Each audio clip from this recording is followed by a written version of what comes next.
Istri Brigadir Nur Hadi berharap agar pelaku penganiayaan suaminya dihukum berat. Istri Brigadir Muhammad Nur Hadi, Elma Agustina berharap pelaku pembunuhan suaminya dihukum seberat-beratnya.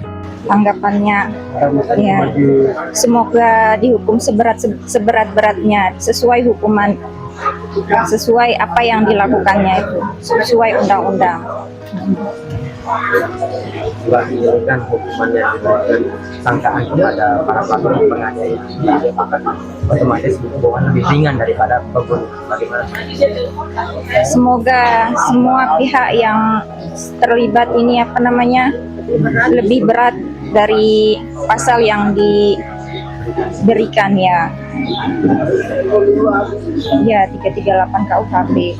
Semoga semua pihak yang terlibat ini lebih berat hukumannya dari pasal yang diberikan 338 KUHP, kata Elma, Sabtu, 12 Juli 2025. Saat ini, polisi sudah menetapkan 3 tersangka dalam kasus tewasnya anggota polisi asal Kecamatan Narmada, yakni Kompol Yogi, Ibda Aris, dan Misri.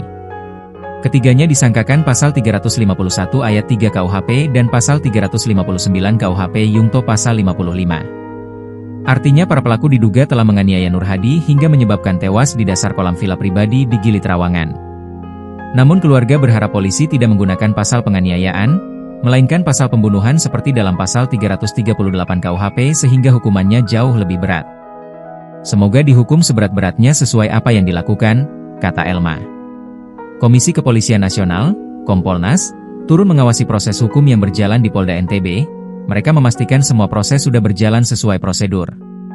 Mereka juga menepis tudingan Polda NTB setengah hati menangani kasus ini, pasalnya sampai saat ini penyidik tak kunjung menyampaikan pelaku utama dalam kasus ini.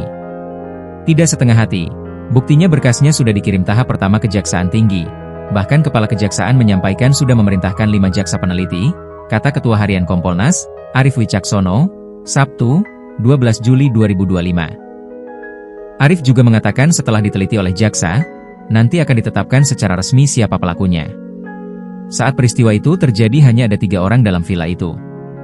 Download Tribun X sekarang, menghadirkan lokal menjadi Indonesia.